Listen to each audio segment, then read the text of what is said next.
लेकिन किए ससपाल की। तो बोले इसका मतलब ये है कि ससपाल पूरी तैयारी से आया और आप हमें अकेले लेके चले आए भैया, हम इनसे लड़के से पाएंगे। उस लड़की से जाके कहो इसी के साथ चलिए, मैं तो जा रहा हूं। तो पंडित जी बोले भैया श्याम, वो लड़की मर जाएगी लेकिन ससपाल से शादी नहीं करेगी। तो कन्हैया बोले लड़की मर जाएगी तो क्या करूं, लड़की के पीछे मैं मर जाऊं। एक काम करो ब्राह्मण देव, अगर हमें कहीं अकेले में मिला दो तो लिए तो जाएंगे, लड़ नहीं पाए, अकेले की बात है। हाँ तो पंडित जी बोले श्याम ये मंदिर दो देख रहे हो, तुम इसी पे खड़े हो जाओ और पूजा करने के बहाने से हम जा रहे हैं, उसे भेज रहे हैं और रथ में बैठाना चले जाना। कहा कैसी रही? भगवान बोले बहुत बढ़िया। अब भगवान मंदिर पे है, रुक्मिणी घर पे है, और जो पंडित जी को रुक्मिणी ने देखा तो भाग करके सामने खड़ी हो गई। ब्राह्मण देव क्या श्याम सुंदर आ गए हैं, कितने हाथी आए हैं, कितनी फौजें आई हैं, कितने लोग हमें लेने आए। पंडित जी बोले चुप रहा, हाथी फौजें घोड़ा अकेलो आओ है, सो सपा मरो सो धरो है। अबे तक हमने देखो नहीं है, तो पहली बार देखो तो सपा नाम जैसो ड्राम धरो है। अरे क्या देख लिया कन्हैया में, ससपाल देखने में सुंदर तो लगता ही है ना।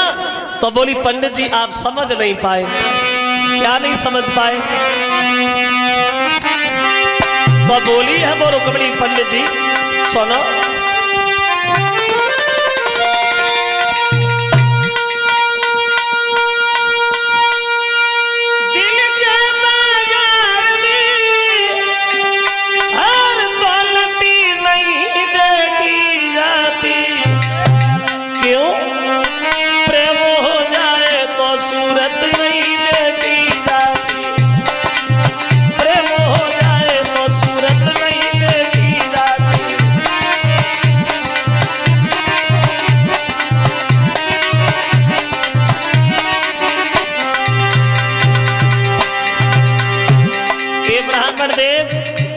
तुम्हें एक बात नहीं पता क्या?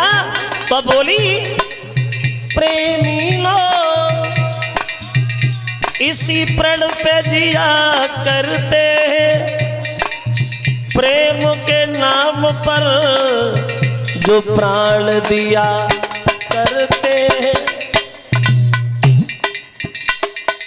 क्या बुरा करते हैं जो प्रेम में दिल देते हैं, अपने प्रेमी को भला क्या न दिया करते। क्यों हृदय को चीर के कानों से सिया करते।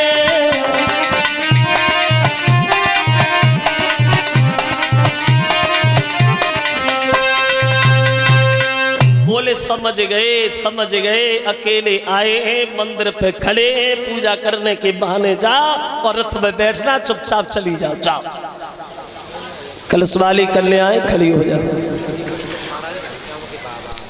और एक पति परिचर जी ये भी, और हमारे घनश्याम जी के बाबा कहाँ हैं वो भी आ जाए। अब इधर पूजा की थाली सजाई चली रुक्मिणी मंदिर में भगवान से मिलने। अक्षमात रुकम आ गया। कहाँ जा रही है रुक्मिणी? कहने लगी भैया मंदिर जा रही है। क्यों? पूजा करने। तो तुम अकेली काहे को जा रही हो? 5 लड़कियां साथ लिए जा। अब 5 लड़कियां रुक्मिणी के संग चलने को तैयार वही वहां। और रुक्मिणी गाँव से ना बोली जा सना को जे मंदिर में उदम न मचाए कन्हैया चली ना जाए। और जब नाय बोली तो एक लड़की बोली क्यों? पहले जब खूब बातें करो करते थी, अब कुछ बोली नहीं रही। दूसरी बोली चपेरा बराय तनाई तक घमंड में चटकी पत्ती मत बोले खाखन में। जो 5 लड़कियां तो वही देखी, कन्हैया सोचने लगे बाहरे पंडित हमने एक बोलाई और लाइन लगाई दी। अब जहां में जय समझ में नहीं आ रही कि रुक्मिणी कौन सी, और जय बात रुक्मिणी सोचने लगी कहीं हमारे धोखे का दूसरी को ना दल ले जाए। और जो से हाथ में कंगन बंद हो रहे हैं, भैया हाथ उठाए के पूछने लगी बहन जे फौजे के लगी है ससपाल, जो हाथ में कंगन दे को समझ गए जे ही है, इन्हीं की शादी है। इशारा दिया अपने करीब बुला ली, इधर आप। अब रुक्मिणी आगे बढ़ी और कन्हैया से सवाल करने लगी, आपके सर पे क्या है? मोर को मुकुट, कमर में बंसी, बजाते हो? हाँ, तो बजा दीजिए। नहीं बजाऊंगा। क्यों? बोले जो आज हमने बजाई बसुरिया, जे चार और दुश्मन लगे सब टोट डालेंगे बसुरिया। बिना मतलब के काम नहीं। तो बोली ने दिखाई दे। अब कन्हैया ने बंसी को नीचे किया, रुक्मिणी ने हाथ ऊपर बढ़ाया, भगवान ने बंसी झोली में डाली, रुक्मिणी का हाथ पकड़ लिया, उठा के रथ में बैठा लिया, रथ लेके चल दिए। और जो रथ चल तो वो देखो संग की बिटरियां भाजी गिरती जाए, भजती जाए, पछाड़ खा के आंगन में गिरी। रुक्म आ गया कि रुक्मिणी कहाँ है? एक बोली भैया तो मैंने मंदिर में भेजा था ना, वह पता नहीं कौन खड़ा था, रुक्मिणी का हाथ पकड़ा, उठा के रथ में बैठा लिया, ले गया। दूसरी बोली लेगा सो ठीक है लेगा। हम तो जो सोचे कि मरे जा तो न कि पता न कब की सल रहे, उनने नेकू गाना कहानी ना करी, उली को बैठ गई चुपचाप। रुकम बोला जानता हूं मेरी बहन को ले जाने वाला कौन है, लेकिन ये बात किसी के कानों कान भनक नहीं पड़नी चाहिए। अब अभी गए वो अभी आए, घेलिए चारों तरफ से, चिल्लाने लगा दही माखन को लूट टूट के खाने वाले ग्वाला, ये औरतों को चुराने का धंधा कब से शुरू कर दिया तूने? कन्हैया बोले लड़ेगा? बोले लड़ेंगे नहीं, तलफा तलफा के मारेंगे, जो देखने वालों का कलेजा हिल जाएगा, समझ जाएगा दुनिया के लोग। रुक्मिणी का हरण करने का नतीजा क्या हुआ? अरे रस से नीचे आ।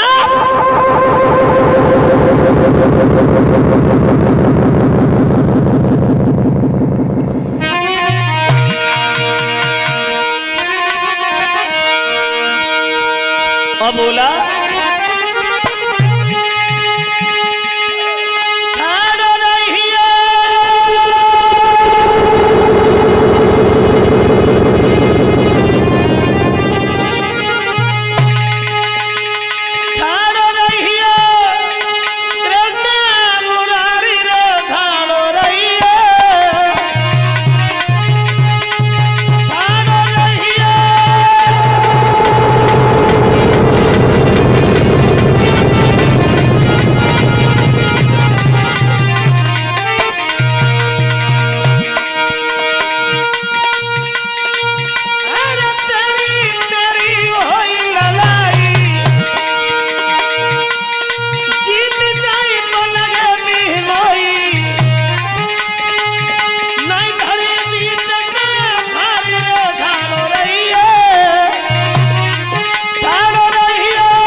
तलफा के मारेंगे।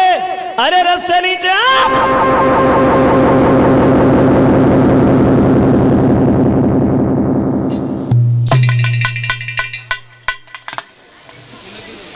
कूद पड़े भगवान,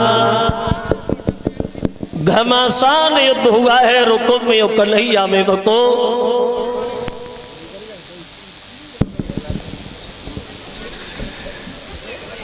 कलश वाली कन्याएं खड़ी हो जाई।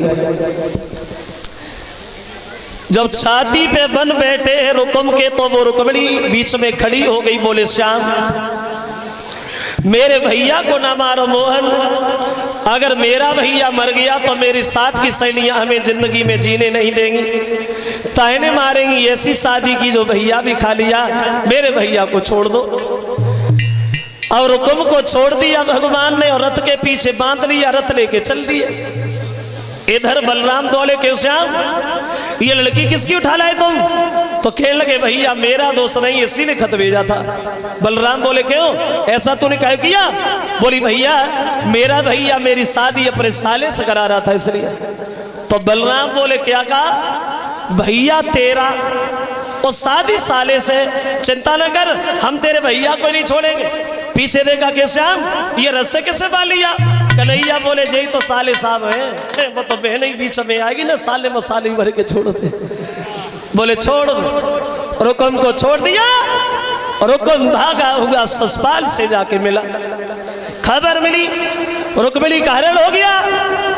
चारों तरफ से फौज लेकर के ससपाल ने घेर लिया। बोलिए दूसरा कौन है? जवाब दिया इसका बड़ा भाई बलराम। कोई बात नहीं, दोनों को हाथी से कुचलवा दो और छीनो लड़की का।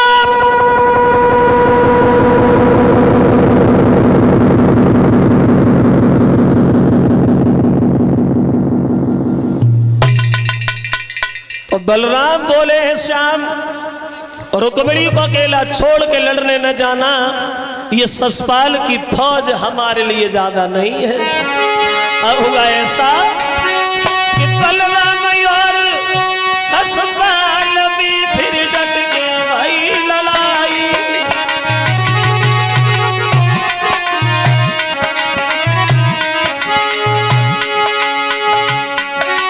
और नहीं बेस गई राजा की कस कस तेगा चलाई।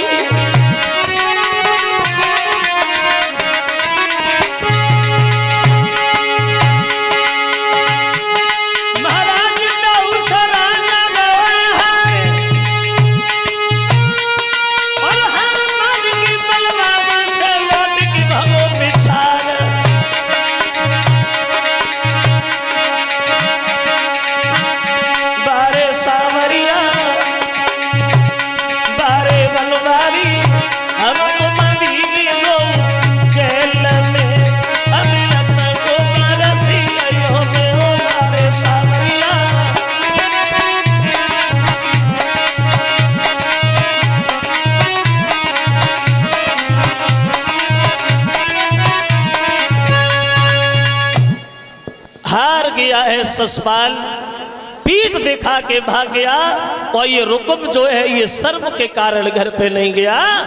खबर मिली भीष्म को कन्हैया हमारी बेटी को ले गए। बड़े मगन हुए, बड़े विध विधान के साथ अपनी बेटी की शादी कर रहे हैं भगवान के साथ। कन्हैया की शादी हो रही है, महिलाएं गीत गा रही हैं और गीत गाते गाते एंटीना घूम गया, कन्हैया को गालियां देने लगे। गारी वैसे क्षमा करें, गारी वाली परंपरा तो आज भी हमारे यहाँ चल रही है, मगर पहले ऐसी गारी